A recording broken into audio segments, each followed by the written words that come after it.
it's like. Time is locked in a loop where questions shake. If you could tell her something, what would you say? We will never know. Is it true we see a light? Fear, anger, despair, Dur bakalım kalsın sen. Catch it, hold it, release it, and let it go.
Hadi bakalım geçeceğiz.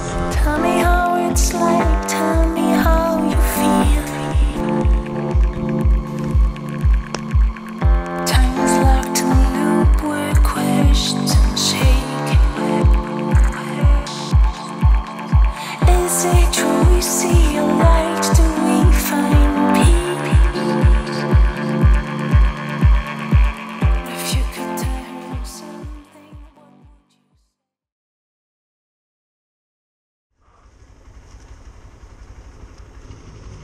Bir de 1 saat.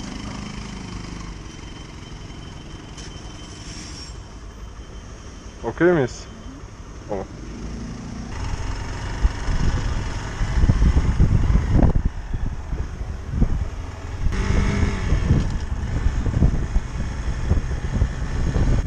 Evet, bugün 23 Nisan 2021. Çarşamba günü ve yolculuğumuzun 3. gündeyiz şu anda. 21 Haziran akşamı Ayvalık'a vardık. Saat 7-7.30 gibi. Direkt işte otele yerleştik, eşyalarımızı çıkarttık. Ondan sonra zaten dinlenme moduna geçtik. Çünkü neredeyse 400 kilometrelik yol yaptık ilk günden. Pendik'ten feribotla Yalova'ya geçtik ve Yalova sonrasında da ortalama bir 350-360 kilometrelik yol. Biz birazcık uzattık. 370 kilometre yaptık toplamda. Ondan sonra Ayvalık'a ulaştık zaten. Şimdi ise saatimiz 10.30'u gösteriyor ve Ayvalık'tan yola çıktık. Urla tarafına geçeceğiz ve yanlış hatırlamıyorsam da bir 200 kilometrelik bir yolumuz var. Yani araç yoluyla bir 2-2,5 saat gösteriyor. Benim hesaplarıma göre de dinlenerek, yatarak, yavaş giderek vesaire ortalama bir 5 saati, 5,5 saati orada oluruz. Şu Şu anda da yazılana göre Türkiye'nin ilk Boğaz Köprüsü'nden geçiyoruz ve geçtik. Bir önceki seyahatimde X-Pulse'ı yükleyip tek kişi bir seyahate çıkmıştım. Ve yük olmasına rağmen arazi koşullarının nasıl gittiğini anlamıştım, görmüştüm. Şimdi de yük artı bir de artçıyla bunu test ediyorum. Hiç bekletmeden söyleyeyim. Artçı ve yükle beraber bu motor sınırlarını zorluyor. Hani gerek frenleme mesafesi olsun, gerek süspansiyonların tepkisi, zaten tavsiye edilen kilo azami yükün üzerindeyim şu anda. Yani sınırları zorluyor, onu da hissediyorsunuz. Fakat yine yapacağını yapıyor ve götürüyor sizi. Yani o bakıma gerçekten hakkı yenmez. Ama hani bazen insanlar soruyor, işte artçılı bir şekilde uzun yollarda kullanmayı planlıyorum. Eğer bunu böyle sürekli yapacaksanız, hani bu sizin rutininiz olacaksa, bu motoru birazcık hakkından fazla zorlamış olursunuz gibi geliyor. Ama hani genelde kendiniz süreceksiniz ve ara sıra işte artçınızla beraber seyahate çıkacaksanız iyi kötü iş çıkartır. Ama sürekli olarak bu motora bu yükü yüklemek çok da akıl kârı, mantıklı, sağlıklı bir seçim olmayacaktır. Ama dediğim gibi tekrar altını çiziyorum, gayet gidiyor. Buraya gelirken de ortalama hızımız düz yolda, otobanda 100'ü buldu. Yani 100'de gelebildik. Ama onun haricinde dik bir ivme yokuş çıkarken hızımız aynı şekilde bir 65'lere kadar düşebildi. Yani bunu da göz önünde bulundurmak gerekiyor. Motoru da çok zorlamamak gerekiyor. Artık onun torku neye yetiyorsa ona eşdeğer bir hızda gerektiği zaman yavaş yavaş çıkmak gerekiyor. Yokuş aşağı giderken yine çok da motorun ağırlığına bırakmamak gerekiyor hızı. Çünkü o zaman durumunuzu çok zorlaştıracak bir hıza erişebilirsiniz. O yüzden dikkatli bir şekilde ortalama 90'lı 95'e gittiğiniz zaman ve çok fazla süspansiyon zorlamadığınız zaman bu motor size iyi iş çıkartacaktır.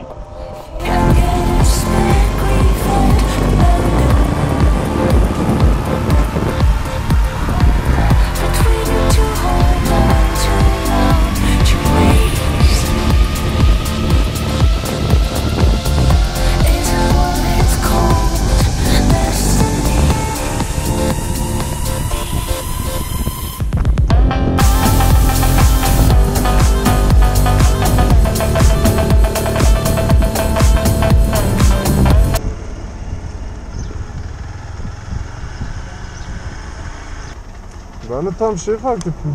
1,5 saattir yoldaymışız. Yani ben daha giderdim.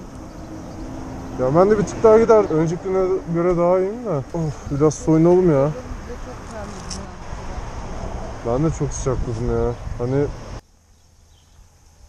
düz yere oturmak da rahat ediyor. geniş bir hayvan yer.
sabah yola çıkalım diyorsun, yine sıcak ya. Yine sıcak, yine soğuk. Bak.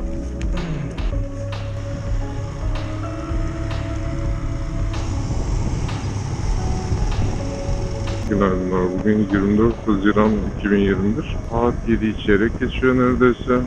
Ve bundan bir 15-20 dakika önce yola koyulduk. Geceyi Urla'da geçirdik. Zaten akşamüstü gibi vardık, kendimize geldik derken işte birazcık çarşıyı dolandık. Ondan sonra da güzel bir yerde yemek yedik. Ki Urla'nın meşhur olduğu şey gurme restoranlara. Şimdi Foça tarafına gideceğiz ve biraz daha deniz ve pinekleme odaklı bir gün geçirmeyi planlıyoruz. O yüzden de erkenden yola çıkalım dedik ki işte otelimize yerleşelim, denizimize gidelim.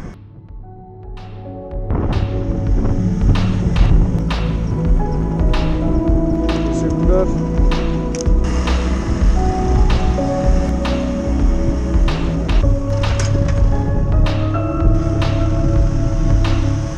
Burada şey yok mu galiba? Direkt araba yerine kaldı.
Evet. Zaten ufak ufak gidiyoruz.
Bineyim mi? Bir. Okey miyiz? Bir saniye. Tripod bağlı, yan çanta bağlı, arka çanta bağlı, ön taraf bağlı. Telefonları aldık, şarj aletlerini aldık, cüzdanları aldık, anahtarı teslim ettik. GPS'imizi açtık.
Şu an ile birlikte Eski Foça'dan Bergama'ya doğru ilerliyoruz. Yaklaşık bir 80-90 kilometrelik bir yol olması lazım.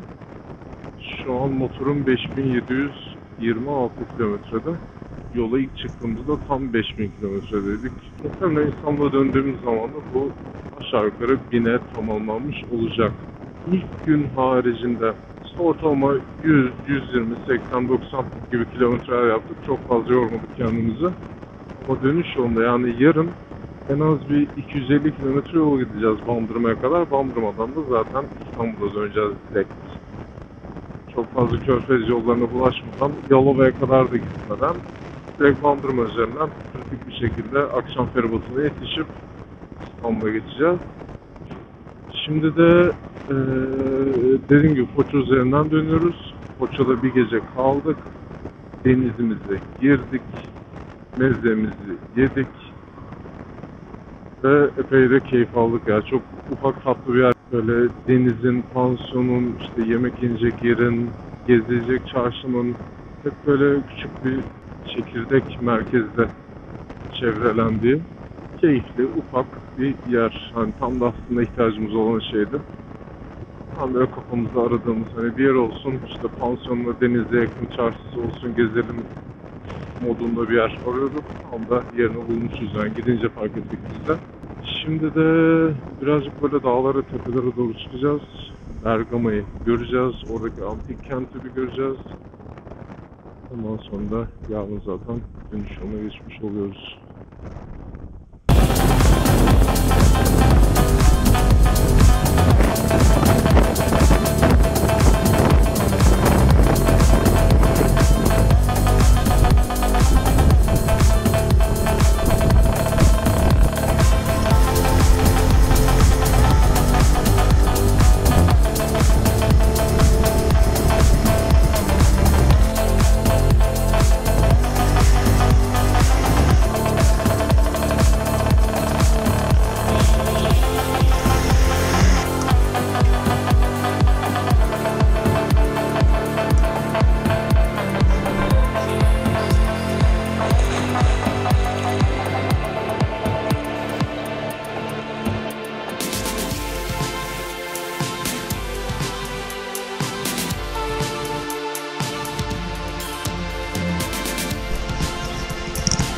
Ya söyleyeyim mi ki? Ya ben Hindistanlıları anlıyorum ya.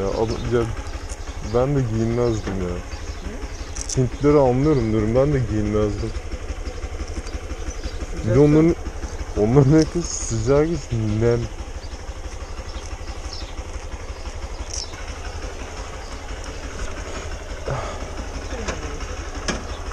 Hadi bakalım bir. Şu an hafif bir şekilde gideceğiz. Hı? Arkamda da. Arkamızda ellerine tutun.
İnebilirsin.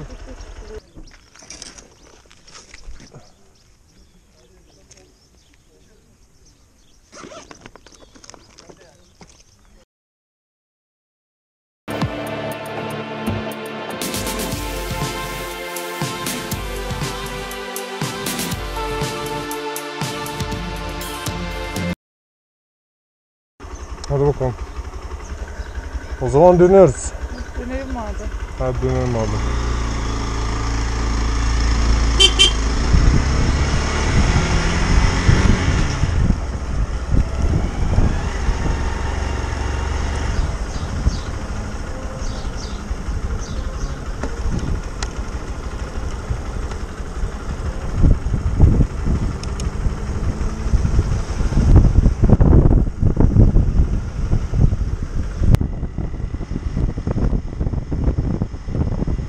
Az önce Bergama'dan yola çıktık.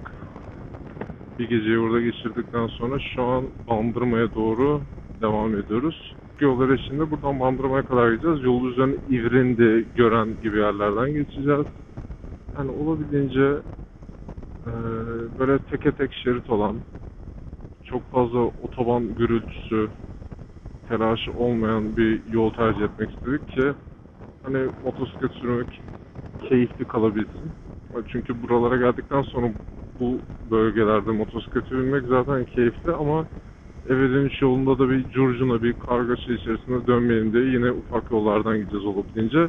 Bütün rotayı da zaten ona göre çizdim ben. Tabii ki bu süreyi de uzaltacak. Yani şu an mesela benim seyir hızım saatte 70 km civarı. Otobanda olsaydı en fazla saatte 95'te falan gidebilecektim. O da tapa gaz, motoru tamamen yorarak olacaktı. Şu an bu biraz daha yavaş. Yani bu demek oluyor ki eğer araçla gidilen yol 1 saatlikse, 1,5 saatlikse bu bana en az 2,5-3 saate mal olacak en az. Ki o da dinlenmeyle beraber. Çünkü ister istemez insan yoruluyor. Yaklaşık bir 200 kilometrelik yolumuz var. Bu 200 kilometrenin neredeyse tamamı yine buna benzer yollarda geçecek. Dayı niye yavaşladı? Bana yol veriyor galiba.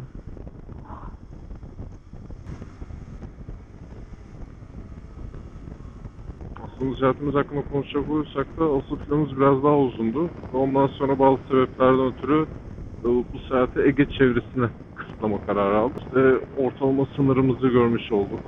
Hani bundan önce planlamalar yaparken ben zaten şey diyordum, hani bir günde biz maksimum 300 kilometre yaparız diyordum ve hakikaten oymuş. Hani ilk gün biz 400 kilometre yaptık. Yani 370 civarıydı. Yalova'dan Ayvalık'a sürdük direkt. Ve gerçekten yorucuydu o. Hani 2 kişi artı ve yüklü bir şekilde motor yorucu olabiliyor. Tabii burada benim egzersiz yapmamam, motor tecrübem benim de kısıtlı olması. Müge'nin ilk kez motora binmesi, uzun yolda birçok etken var. Yani daha disiplinsiz molalarımız oldu, uzun bekledik derken uzunca bir süre zaten yolda gelmiş olduk. Şu anda 784. kilometredeyiz.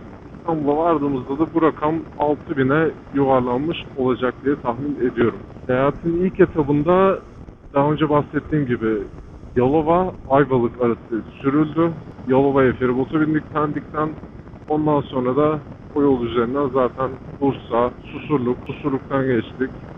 Tabii ki Susurluk'ta tostumuzu yedik. Ondan sonra Ayvalık'a bir şekilde yolumuzu bulduk. Ayvalık'ta kaldık 2 gece. Orada birazcık dinlendik, keyif yaptık. Sonrasında Urla'ya gittik.